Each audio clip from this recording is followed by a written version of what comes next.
14h-16h, Brigitte Lahaie, Sud Radio.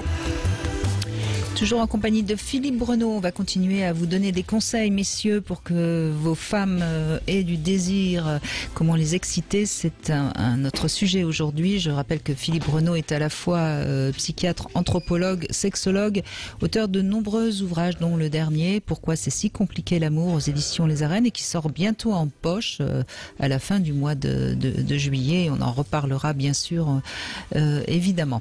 Alors Philippe Breneau, on a Patricia qui est toujours avec nous, mais d'abord je vous demande la réponse à ma devinette. Quelle est la différence entre un vampire et une putain? Oui, c'est-à-dire que j'en avais déjà entendu parler. Ils font pas la même chose. C'est la réponse que je veux. Ils font pas la même chose le jour et la nuit. Ils font pas la même chose le jour et la nuit. Ou plutôt, pardon, ils font la même chose tous les deux. Ils dorment le jour et ils sucent la nuit. Voilà, c'est exactement la bonne réponse, bravo. Les deux, en effet, dorment le jour et sucent la nuit. Patricia, on vous a donné la parole tout à l'heure, on vous a peu entendu finalement. Oui. Donc vous aimez les surprises, hein, ça on l'a bien compris. Vous êtes depuis 2 ans ensemble, et est-ce qu'il continue toujours avec le même rythme à vous faire des surprises? Oui, il n'y a pas de rythme particulier, mais effectivement, de temps en temps, il y a des surprises et il est surprenant d'ailleurs. C'est anodin parfois, mais bon, moi, ça me surprend et ça me plaît beaucoup. Et c'est vrai que moi aussi, je lui fais des surprises, ça m'arrive effectivement. Et on aime ça, quoi. On aime beaucoup se faire des surprises. Alors, c'est pas tous les mois, hein, mais bon, je sais pas, il n'y a pas de règles. Ça se fait, comme ça se présente. Ça peut être anodin, ça peut être une excursion planifiée de ma part pour un week-end. Voilà, c'est des trucs comme ça. Mais moi, j'aime beaucoup dans le couple. C'est important, il faut arriver à maintenir tout ça au fil du temps. Et c'est ça la difficulté souvent. Hein, c'est que les hommes, très souvent, finissent par penser que c'est acquis et oublient d'être attentionnés. Hein, au fond, non, lui, c'est quelqu'un d'attentionné quand même. Après, si par exemple, on n'a pas fait l'amour depuis quelques jours, je vais me mettre un dessous sexy et voilà, c'est une surprise aussi. Et du coup, voilà, ça part bien, quoi. C'est une surprise aussi, ça me surprend. Après, oui. Non, je disais, la surprise, c'est le renouveau du couple, sûrement. Oui, certainement. Oui, bien sûr, parce que s'il n'y a pas de surprise, c'est la routine, et forcément, s'il y a un renouveau, il y a forcément une surprise. Ça, c'est évident, oui. Et j'aurais aimé, si j'ai 2 minutes, aborder un sujet qui me concerne particulièrement. C'est que j'ai du désir, c'est pas le problème, mais comme je suis quelqu'un qui me lève très tôt parce que je travaille de bonne heure le matin, je finis un petit peu tard, donc je suis un peu fatiguée aussi. Mais comme j'ai expliqué à la personne qui m'a reçu au téléphone, j'ai la flemme d'aller de l'avant pour avoir une relation sexuelle et ça m'embête, quoi. Comment y remédier? Qu'est-ce que vous appelez par j'ai la flemme? J'ai envie. Vous parlez de votre fatigue, mais est-ce que c'est la fatigue ou est-ce que c'est parce que c'est compliqué pour vous d'aller vers lui? Non, c'est pas compliqué d'aller vers l'autre, c'est simplement une flemme physique, quoi, je dirais. Je me sens fatiguée, alors j'ai la flemme, c'est incroyable, hein, mais ça me pose un petit souci. Oui, c'est sans doute parce que vous n'êtes pas, c'est pas le soir après une journée de travail et vous êtes enlevé tôt qu'il faut essayer d'aller vers lui. Il faut trouver d'autres moments où vous serez moins fatigué, parce que la fatigue, c'est en effet un handicap. Hein. On ne peut pas avoir envie d'aller vers l'autre si on est fatigué. Si on est fatigué, on a envie d'aller dans son lit pour dormir. Oui, c'est ça. Ouais. Après, le week-end, le week-end, ça va. Moi, je suis plus détendue l'après-midi après la sieste, hein, comme vous aviez dit une fois. Et là, j'avoue que c'est parfait, quoi. Mais c'est peu. Je me demande si c'est pas trop peu, quoi. Voilà. Oui, mais je pense aussi, vous savez, ça explicite un petit peu ce que l'on a dit dans la première heure. C'est-à-dire que vous avez beaucoup de désir, vous avez envie, mais vous êtes très fatigué parce que c'est pas facile le rythme de vie en se levant très tôt. Et cette fatigue ne permet pas d'arriver, vous n'avez pas l'excitation nécessaire. Donc vous êtes dans le désir, mais pas dans l'excitation.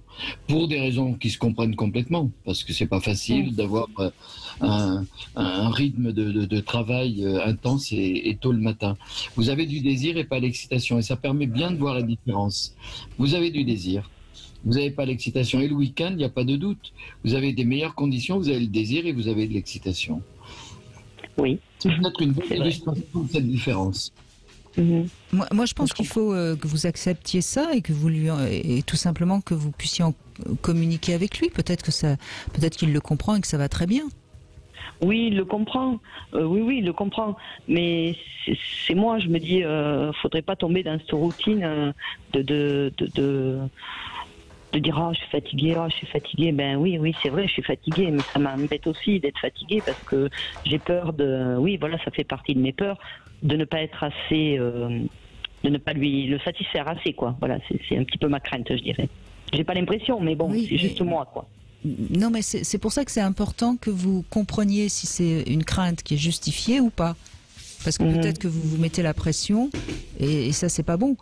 Et puis sinon, vous pouvez très bien aussi, un jour en rentrant du travail, avant de dîner, de faire un apéritif coquin. Enfin, il y a des moyens toujours d'organiser son emploi du temps sexuel, si je puis dire. Oui. Mais il faut d'abord que vous puissiez analyser votre peur, qui n'est peut-être absolument pas justifiée, qui n'est que la vôtre. Et c'est pas la peine de vous mettre la pression si c'est juste votre peur. Oui, c'est possible que ce soit comme ma peur aussi. Hein. je gamberge un peu et peut-être trop. Il vous a rassuré, visiblement. Oui, parce qu'on en a eu parlé. Hein. Mais il comprend bien que je suis fatiguée. Mais voilà, des fois, je me dis quand même, c'est pas cool. Voilà, c'est moi. Hein. Je pense que oui, ça vient de moi, de mes peurs, de mes craintes. Parce que, après, écoutez, moi je vais vous dire les choses autrement, et je pense que comme c'est un homme, Philippe Renaud, il vous les dira aussi à sa manière. Peut-être qu'il préfère faire moins l'amour, mais être sûr que quand vous allez vers lui, c'est parce que vous en avez envie, plutôt que d'avoir plus souvent la possibilité de vous faire l'amour, mais que parfois vous y alliez pour lui et non pas pour vous. Ouais. Vous voyez, c'est important quand même. Oui, très. C'est vrai. Moi, j'entends que vous avez une crainte, vous avez peur, qui est un désamour. Parce que il y a toujours cette idée, et si vous l'avez dit tout à l'heure d'une autre façon, et si notre amour était en train de disparaître? Si je vais pas commencer à avoir un rythme de pépère, c'est presque ça que vous avez dit. Mais il n'y a aucun risque parce que je vois beaucoup de couples qui vont tomber dans une réduction du désir au long terme. Mais vous, c'est pas ça du tout, puisque vous dites que j'ai des horaires, des contraintes difficiles. Par contre, le week-end, on a le temps, on a des conditions. J'ai vraiment envie de faire l'amour. Vous n'êtes pas quelqu'un. Vous n'êtes pas sans désir. La plupart des couples, il faut que vous soyez tranquille. On peut très bien ne pas faire l'amour tous les jours et être très amoureux. Oui, tout à fait. C'est l'intimité qu'il faut maintenir, Patricia. C'est-à-dire que c'est pas parce que vous n'avez pas envie de faire l'amour parce que vous êtes fatigué.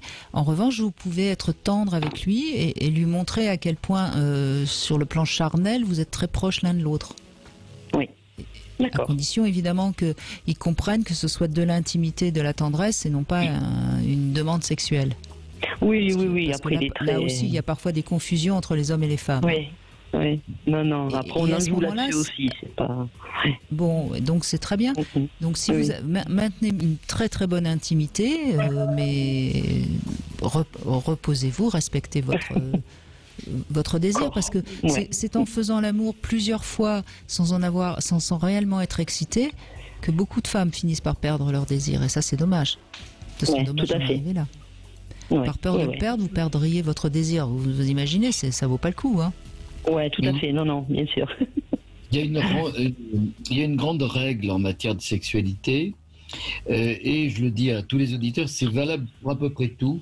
Ne rien s'obliger et ne rien s'interdire. Par exemple, là, vous avez des conditions qui sont contraignantes. Vous ne vous obligez pas, mais vous savez très bien que vous ne vous interdisez pas, le week-end, les jours où vous êtes libre, de faire l'amour autant que vous le désirez. Tout à fait. Donc soyez tranquille. Franchement, vous avez un discours de quelqu'un.